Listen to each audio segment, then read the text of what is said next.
This is Heliox, where evidence meets empathy. Independent, moderated, timely, deep, gentle, clinical, global, and community conversations about things that matter.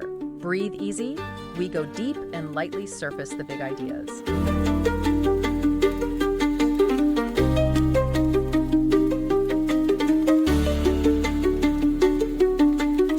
Welcome to the Deep Dive.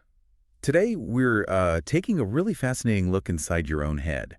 We're exploring how you might actually be able to, well, reset your brain's biological clock. Yeah, it's a pretty exciting idea. Forget the number on your driver's license. We mean your biological brain age. It's like a quantifiable measure of how fast your brain is really aging on the inside. Mm-hmm. And our sources for this deep dive, they're based on this really comprehensive study. We're talking nearly 1,500 people. They used advanced brain imaging, machine learning, all to track the biological effects of getting creative. Right, some pretty sophisticated methods. So our mission today is to unpack the science. Does getting involved in creative stuff, painting, music, dance, even complex video games, does it actually slow down brain aging? Especially in those really critical brain areas. Okay, so to really get into this, we need to start with the core metric they used. It's called the brain age gap, or BAG. BAG. Got it. Essentially, it's the difference between the age their computer models predict your brain is based on its activity and, your actual age in years. Yeah. Okay. So if the model says your brain looks older than you are chronologically, that's a positive BAG. And that suggests accelerated aging. It's often linked to, higher risks for certain diseases, unhealthy lifestyle factors, things like that. So a positive BAG isn't just like normal wear and tear. It's more of a warning sign, a vulnerability. Exactly. That's a good way to put it. It's a significant biological marker. So conversely, what this research was really chasing is a negative BAG. Which means? That means your brain is aging slower than your calendar age. It suggests your brain health is robust, maybe even protective. So the big question was, can creative activities consistently lead to these beneficial negative BAGs? And if so, how big is that protective boost? And the tech they use to measure this, MEG data, that sounds pretty complex. It is, yeah. It stands for magnetoencephalography and electroencephalography. Basically, fancy tools to measure the tiny electrical currents and magnetic fields your brain produces in real time. So you can see the brain actually working. Precisely. It lets researchers map out the brain's functional connectivity, like how different parts are communicating. Then they fed all that data into machine learning models to predict biological age very accurately. Okay, that makes sense. So let's dig into the evidence. The study design itself seems clever. They didn't just look at one type of creativity, right? They had two parts. That's right. They wanted to see if the effect held up across different activities and timescales. So first, the expertise study. They compared people with years, sometimes decades, of experience in 4 specific creative fields against people with no expertise. Like pros versus novices. Exactly. And second, the learning study. They took novices and actually tracked their brain changes before and after some pretty intensive but short-term training. Gotcha. And the headline finding? Well, this is the really compelling part. They found a strong, domain-independent protective effect. Domain-independent. Meaning it didn't really matter what the creative activity was, whether it was complex movement, visual art, music, or strategic thinking. The experts in all these areas showed significantly delayed brain aging compared to the control group. Their brains looked younger. Wow. Okay, now I want the numbers. How much younger are we talking? They're pretty striking. Let's start with tango dancers. Tango, okay. Masters of incredibly complex coordination, improvisation, rhythm, spatial awareness. They showed the biggest delay. The delta BAG, that's the average difference compared to non-experts, was about negative 7.1 years. Whoa, hold on. 7 years. Their brains biologically measured 7 years younger on average. That's what the data indicates, 7 years. It's as a huge effect. The thinking is that the intense demands of tango, constantly adapting to a partner, the music, the space, it forces incredible integration between sensory and motor systems. That's incredible. Okay, was it just tango or did other arts show this too? Nope, not just tango. Visual artists, people have focused on, visual details, imagination, executing complex ideas. Visually, they showed a delay of around negative 6.2 years. Still really significant. Definitely. And musicians, this included instrumentalists and singers, people with intense auditory and motor training. They came in around negative 5.4 years younger biologically. Okay, musicians, artists, dancers. Yeah. That kind of makes intuitive sense. But then there's the one that I admit made me pause. Video game players. Ah, yes. the StarCraft II players. Right. Highly skilled, real-time strategy gamers. They showed a delay too. They did. About negative 4.1 years. Okay, -4 years is still substantial. Yeah. But are we really saying playing StarCraft has a similar kind of protective brain effect as mastering Tango? That seems like a stretch. Well, that's the power of that domain-independent finding. On the surface, they look totally different, right? Physical movement versus clicking a mouse and staring at a screen. Yeah. But think about the cognitive demands of high-level StarCraft.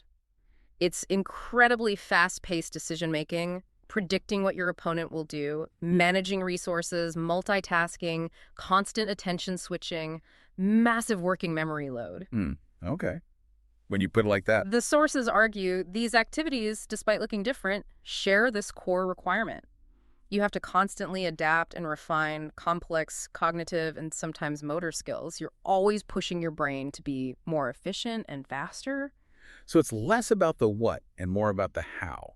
The active learning, the sustained challenge, the skill acquisition, that's what's driving the benefit. That seems to be the key takeaway. It suggests this commitment to mastering something creative or complex acts like a real biological shield for the brain. Okay, that leads perfectly into the next question. Yeah. Scalability. Do you need to dedicate your life to Tango, like 20 years, to get this benefit? Or can someone starting, say, a painting class next week actually see a difference? Great question. And the research tackled this directly by comparing the long-term experts with the short-term learners. Well, as you'd probably guess, the effects in the long-term experts, those musicians, dancers, artists with years under their belts, were consistently larger. Moderate to large effect sizes, statistically speaking. Makes sense. More practice, bigger benefit. But, and this is maybe the most exciting part for, well, everyone listening, the short-term learning study showed something really motivating. Okay. They took people who were complete novices at StarCraft 2. They gave them just 30 hours of focused training. That's it. 30 hours, like less than a standard work week. Exactly. And after just those 30 hours, they showed a significant measurable delay in brain aging. Their average delta bag was about negative 3.06 years. Wait, seriously, 30 hours of learning a complex game can make your brain biologically 3 years younger? That return on investment is unbelievable. It is pretty remarkable, and it really changes how we might think about brain health maintenance, doesn't it? It's not necessarily about decades of commitment, though that helps. But there has to be a catch, right? Just playing casually doesn't do it. Yeah, right. There's a crucial point the sources emphasize. Skill level and improvement matter. It's not just about passive exposure. It's about actively getting better. How do they measure that? Okay, so in the long-term study with the experts, they found a clear pattern. The more skilled someone was judged by things like years of instruction, performance levels, that sort of thing, the bigger their negative bag. So higher skill correlated with a younger brain age. Okay. And they saw the same thing in the short-term learners. For the StarCraft players, they measured performance using something called actions per minute, or APM.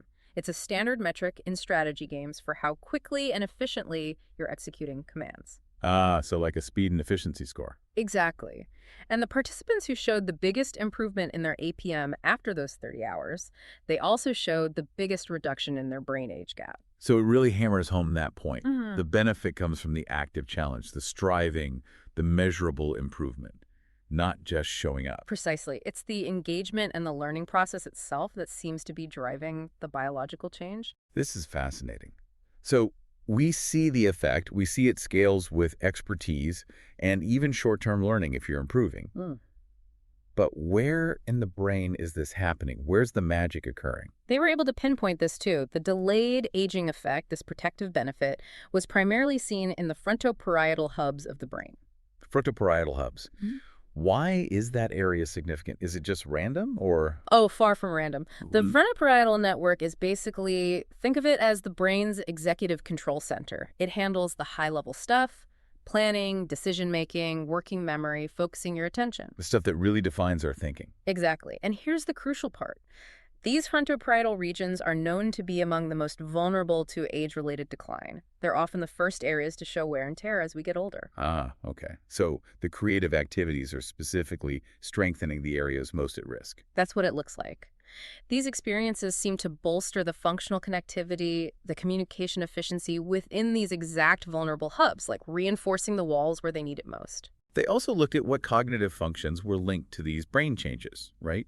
using something called neurosynth. Yes, neurosynth is a tool that maps brain activity patterns to known cognitive processes based on thousands of studies, and they found interesting differences between the experts and the learners. Like what? For the long-term experts, the brain changes, the increased connectivity, were linked to functions like motor control, rhythm, coordination, imagery, and visual salience. Things you'd associate with highly practiced, refined skills. Deeply ingrained abilities. Right. Whereas for the short-term learners, the changes were more about the initial stages of skill acquisition. Things like attention, visual perception, object recognition, and focusing visual attention. It reflects that initial effort of just figuring out the new, complex information. So learners are building the foundation attention perception, while experts are refining the complex execution. That seems to be a good interpretation, yeah. Okay, so putting it all together, how does the brain's overall communication network actually change? Are these activities just making existing connections stronger, or is it more like building new roads? It seems to be a bit of both, leading to a more efficient and robust network overall.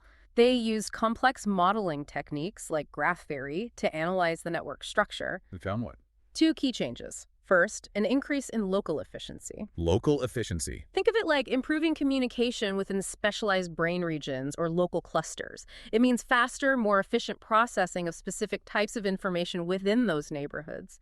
Both the experts and the short-term learners showed this increase. So better performance within specialized teams, basically. That's a good analogy. But the second change was mainly seen in the long-term experts. That was increased global coupling. Global coupling, so connecting the different neighborhoods. Exactly. It reflects the overall strength of communication between distant brain regions. It's like the brain's structural bandwidth, its ability to integrate information across the entire system.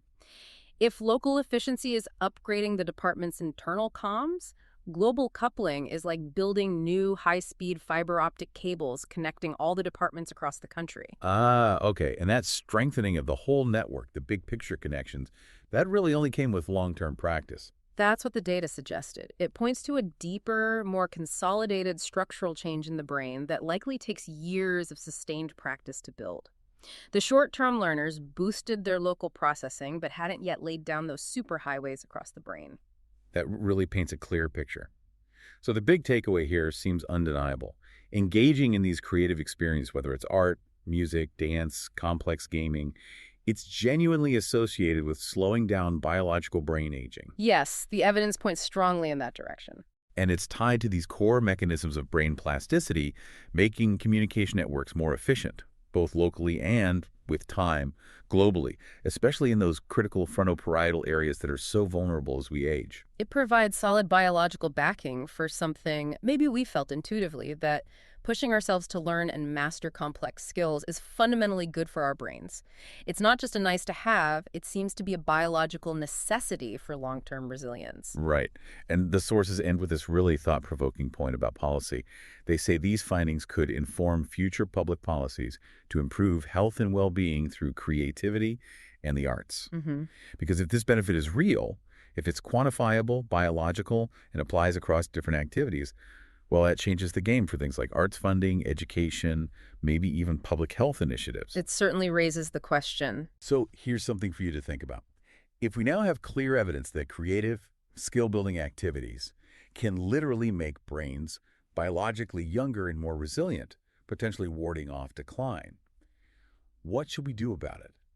What kinds of new public health programs or school policies could we design to give everyone access to that brain clock reset? Definitely some food for thought next time you're thinking about picking up a new skill or diving back into an old creative passion. You're not just having fun. You might actually be building a younger brain.